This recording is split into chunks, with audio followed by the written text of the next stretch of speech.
माहितीच्या या अथांग महाजालातून केवळ वरवरच्या बातम्या न वाचता थेट मुळापर्यंत जाणारे आणि सर्वात महत्वाचे ज्ञानकण वेचून आणणाऱ्या आपल्या या नव्या सखोल विश्लेषणात स्वागत आहे.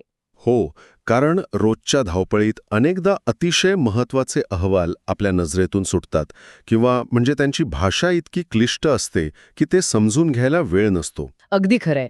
माहितीच्या या गुंतागुंतीतून स्पष्टता निर्माण करणं हाच आपल्या या विश्लेषणाचा मुख्य उद्देश आहे.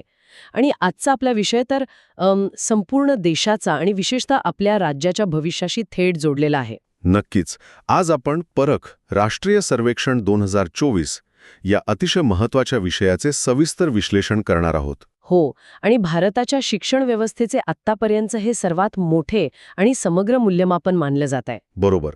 आणि या संपूर्ण चर्चेसाठी आपण जे संदर्भ साहित्य वापरत आहोत ते TR करुणागुरव यांच्या नावाने उपलब्ध असलेले परख 2024चे अधिकृत सादरीकरण आणि दस्तऐवज आहेत, ज्यामध्ये शिक्षण मंत्रालय आणि राष्ट्रीय शैक्षणिक संशोधन आणि प्रशिक्षण परिषद म्हणजेच NCERT च्या या भव्य उपक्रमाची अगदी सविस्तर माहिती दिली आहे.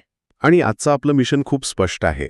ही कोणतीही सामान्य शालेय परीक्षा नाहीये. हो, म्हणजे 21 लाखांहून अधिक विद्यार्थ्यांचं हे सर्वेक्षण नेमकं कसं पार पडलं आणि आपल्या जुन्या शिक्षण पद्धतींपेक्षा हे वेगळं कसं आहे हे आपल्याला डिकोड करायचंय. आणि विशेषतः संपूर्ण देशात आणि आपल्या महाराष्ट्रात शिक्षणाची नेमकी स्थिती काय आहे हेही आपण बघणार आहोत. चला तर मग हे समजून घेऊया. या सर्वेक्षणाचा आवाका खरोखरच प्रचंड आहे आणि त्यातून समोर आलेले निष्कर्ष म्हणजे ते चक्क विचार करायला लावणारे आहेत. देशाच्या प्रगतीचा विचार करताना त्याचा पाया नेहमीच शिक्षण व्यवस्था असतो. ती व्यवस्था योग्य दिशेने चालली आहे की नाही हे तपासण्यासाठी अशा व्यापक सर्वेक्षणाची नितांत गरज असते. म्हणजे हे सर्वेक्षण म्हणजे विद्यार्थ्यांसाठी घेतलेली कोणतीही पास किंवा नापास ठरवणारी परीक्षा नाहीये. सोप्या भाषेत सांगायचं तर हा शिक्षण व्यवस्थेचा एक्स-रे आहे. उत्तम उपमा दिली तुम्ही. हा एक्स-रेच आहे. जर आपण हे मोठ्या चित्राशी जोडले तर हे राष्ट्रीय शैक्षणिक धोरण किंवा NEP नुसार तयार करण्यात आलंय. आणि या आधी जी नॅशनल अचीव्हमेंट सर्व्हे किंवा NAS पद्धत होती त्यापेक्षा यात खूप मोठी सुधारणा केली गेली आहे. हो, आणि यातलं सर्वात मोठं वैशिष्ट्य म्हणजे या परीक्षेत वैयक्तिक शाळा किंवा विद्यार्थ्याला गुण दिले जात नाहीत. हाच तर तो आहा मोमेंट आहे. म्हणजे इथे विद्यार्थ्यांची नुसती रट्टा मारण्याची किंवा पाठांतराची क्षमता तपासली जात नाहीये. अगदी बरोबर. त्यांची क्षमता किंवा कॉम्पिटन्सी तपासली जाते. त्यांनी जे ज्ञान ग्रहण केलंय त्याचं प्रत्यक्ष आकलन त्यांना झालंय का हे पाहिलं जातं. आणि आणखी एक रंजक गोष्ट मी वाचत होते ती म्हणजे या मूल्यांकनासाठी जिल्हा हे एकक मानलं गेलंय. हो, कारण राज्य किंवा देश पातळीवर सरसकट विचार करण्याऐवजी थेट जिल्हा स्तरावर काय परिस्थिती आहे हे तपासल्यास सुधारणा अधिक अचूकपणे करता येतात. आणि हा एक समग्र दृष्टिकोन आहे. फक्त विद्यार्थ्यांची परीक्षा घेऊन थांबत नाही हे लोक. या 3 प्रकारच्या प्रश्नावली होत्या. अगदी. विद्यार्थी प्रश्नावली, शिक्षक प्रश्नावली आणि शाळा प्रश्नावली. म्हणजे नुसतं विद्यार्थ्याला काय येतं हे न पाहता शिक्षकांना शिकवताना काय अडचणी येतात किंवा शाळेत पुरेशा सुविधा आहेत का हे सगळे एकमेकांशी जोडून पाहिलं गेलं. हां, खरोखरच सर्व बाजूंचा विचार करणारा दृष्टिकोन आहे. आणि जेव्हा आपण या सर्वेक्षणाच्या भव्यतेकडे आणि नियोजनाकडे पाहतो तेव्हा आकडेवारी थक्क करणारी आहे. बापरे, आकडेवारी तर खरंच अवाक करणारी आहे. 4 डिसेंबर 2024 रोजी हे सर्वेक्षण झालं. आणि तेही एकाच दिवशी 36 राज्ये आणि केंद्रशासित प्रदेश, 781 जिल्हे आणि तब्बल 23 भाषांमध्ये हे पार पडलं. एकाच दिवशी एवढ्या मोठ्या देशात हे राबवणं म्हणजे सहभागाची आकडेवारी बघितली तर 74,229 शाळा यात सहभागी झाल्या होत्या. त्यात केंद्र, राज्य, अनुदानित आणि खासगी अशा सर्व प्रकारच्या शाळा होत्या आणि 2,70,424 शिक्षक यात सहभागी झाले. आणि विद्यार्थी तब्बल 21,15,022 विद्यार्थी. एवढ्या मोठ्या देशात हे कसं शक्य झालं? यातली सर्वात रंजक बाब म्हणजे त्यांची नमुना निवड किंवा सॅम्पलिंग पद्धत. त्यांनी प्रत्येक शाळेतील सर्व मुलांची परीक्षा घेतली नाहीये. हो, शाळेची निवड यादृच्छिक किंवा रँडम पद्धतीने झाली. कोणत्या शाळेचा नंबर लागेल हे अधिक कुणालाच माहीत नव्हतं. आणि शाळेची निवड झाल्यानंतर प्रत्येक इयत्तेतून जास्तीत जास्त 30 विद्यार्थ्यांची रँडम निवड केली गेली. म्हणजे शाळा फक्त आपल्या हुशार मुलांना पुढे करून चांगले निकाल दाखवू शकत नाहीत. पारदर्शकता खूप छान पाळलीये. एकदम खरंय. आणि प्रश्नपत्रिकांचा 23 भाषांमध्ये अनुवाद करण्याची मोठी जबाबदारी स्थानिक SCRT कडे देण्यात आली होती. आता आपण प्रत्यक्ष चाचणीच्या रचनेकडे वळूया. हे सर्वेक्षण मुख्यत्वे 3 टप्प्यांत किंवा इयत्तांमध्ये झालं. बरोबर. इयत्ता तिसरी, ज्याला पायाभूत स्तर म्हटलंय, 6वी म्हणजे पूर्वतयारी स्तर आणि 9वी ज्याला मध्यस्तर म्हटलंय. इयत्ता तिसरीसाठी त्यांनी भाषा आणि गणित हे 2च विषय ठेवले होते. 90 मिनिटांचा वेळ आणि 45 प्रश्न. आणि कॉपी होऊ नये म्हणून प्रश्नपत्रिकेचे तब्बल 6 वेगवेगळे संच तयार केले होते. इयत्ता 6वीसाठी भाषा, गणित आणि आपल्या सभोवतालचे जग या विषयांचा समावेश होता. 90 मिनिटात 51 प्रश्न आणि तिथेही 6 संच.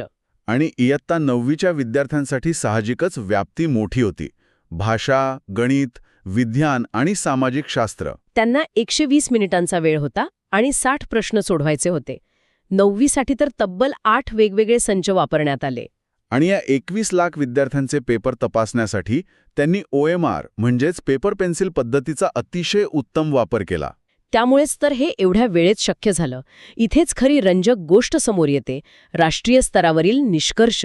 हो, संपूर्ण देशाचा विचार करता भाषा या विषयात विद्यार्थ्यांची सरासरी कामगिरी 64% इतकी दिसून आली. आणि गणित या विषयात ती 60% इतकी होती. म्हणजे देशात आकलनाची पातळी कुठे आहे याचा एक चांगला अंदाज येतो. पण या राष्ट्रीय आकडेवारीमध्ये एक अतिशय सकारात्मक आणि जुने गैरसमज मोडणारा कल समोर आलाय. लिंगनिहाय कामगिरीचा विचार करताना. हो, मी तो डेटा पाहिला आणि मला खूप आश्चर्य वाटलं. अगदी. भाषा आणि गणित या दोन्ही विषयांत मुलींची संपादनूक मुलांपेक्षा लक्षणीयरित्या अधिक असल्याचं दिसून आलंय. म्हणजे अनेक दशकांपासूनचा तो जो समज होता ना की गणितात फक्त मुलेच हुशार असतात, तोच समज या सर्वेक्षणाने पूर्णपणे मोडून काढलाय. एकदम खरंय. मुली केवळ भाषेत नाही तर गणितातही मुलांना मागे टाकत आहेत. हे देशाच्या भविष्यासाठी खूप आश्वासक चित्र आहे. मग या सगळ्याचा अर्थ काय, विशेषतः आपल्या महाराष्ट्राच्या दृष्टीने विचार केला तर? महाराष्ट्राच्या कामगिरीचं चित्र थोडं संमिश्र आहे. तिन्ही इयत्तांचा एकत्रित विचार करता महाराष्ट्र देशात 8व्या क्रमांकावर आहे. 8वा क्रमांक वाईट नाहीये, पण राज्यभरात सातत्यपूर्ण कामगिरी असली तरी पायाभूत आणि माध्यमिक स्तरावर सुधारणेला नक्कीच वाव आहे. हो, कारण इयत्तानिहाय राष्ट्रीय क्रमवारीतील घसरण चिंतेची बाब आहे. इयत्ता तिसरीमध्ये महाराष्ट्र देशात 6व्या क्रमांकावर आहे. जिथे देशात पहिली 3 राज्ये पंजाब, हिमाचल प्रदेश आणि केरळ आहेत. पण आपण पुढे जातो तशी ही क्रमवारी खाली येते. बरोबर. 6वीमध्ये महाराष्ट्र 7व्या क्रमांकावर जातो आणि देशात पहिली 3 राज्ये पंजाब, चंदीगड आणि केरळ आहेत. आणि 9वीमध्ये तर महाराष्ट्र थेट 10व्या क्रमांकावर ढकलला गेलाय. इथेही पंजाब, चंदीगड आणि केरळ पहिल्या 3 मध्ये आहेत. या संपूर्ण क्रमवारीत पंजाब आणि केरळ राज्यांचे वर्चस्व प्रकर्षाने दिसते. महाराष्ट्राने या घसरणीचा नक्कीच अभ्यास केला पाहिजे. नक्कीच. पण असं असलं तरी महाराष्ट्रातील काही जिल्ह्यांनी अतिशय उत्तम कामगिरी केली आहे. UDIT म्हणजे सर्वोत्तम यशाच्या यादीत ते आहेत. हो, सर्वोच्च यशाची पातळी गाठणाऱ्या जिल्ह्यांना UDIT श्रेणीत ठेवले. तिसरीमध्ये जालना, कोल्हापूर आणि धाराशिव यांनी आघाडी घेतली आहे. आणि 6वीमध्ये कोल्हापूर, मुंबई आणि रत्नागिरी हे जिल्हे आघाडीवर आहेत. तर 9वीमध्ये कोल्हापूर, पुणे आणि सांगली या जिल्ह्यांनी सर्वोत्तम कामगिरी नोंदवली आहे. यात एक गोष्ट तुम्ही नोटीस केली का? कोल्हापूर जिल्ह्याने तिन्ही इयत्तांमध्ये टॉप 3 मध्ये स्थान मिळवून उत्कृष्ट कामगिरी केली आहे. हो, कोल्हापूरची कामगिरी खरंच कौतुकास्पद आहे. आणि इतर UDIT जिल्ह्यांमध्ये सिंधुदुर्ग, सातारा आणि सोलापूर यांचाही समावेश आहे. या जिल्ह्यानं दाखवून दिलंय की योग्य नियोजन असल्यावर उत्तम उपयोजनात्मक आकलन साध्य करता येतं. अगदी बरोबर. आजच्या या संपूर्ण विश्लेषणाचं सार काढायचं झाल्यास एक गोष्ट स्पष्ट होते. ती म्हणजे भारताची शिक्षण व्यवस्था आता पाठांतराकडून प्रत्यक्ष ज्ञानाच्या आकलनाकडे म्हणजेच कॉम्पिटन्सीकडे वळत आहे. आणि विद्यार्थ्यांचं नाही तर संपूर्ण सिस्टीमचं मूल्यमापन होणं ही काळाची गरज आहे. परख 2024ने हे सिद्ध केलंय. कोणत्याही क्षेत्रातील प्रगती समजून घेण्यासाठी पायाभूत शिक्षणाची दिशा समजणं आवश्यक असतं. हे आकडे फक्त गुण नाहीत. नाही, अजिबात नाही.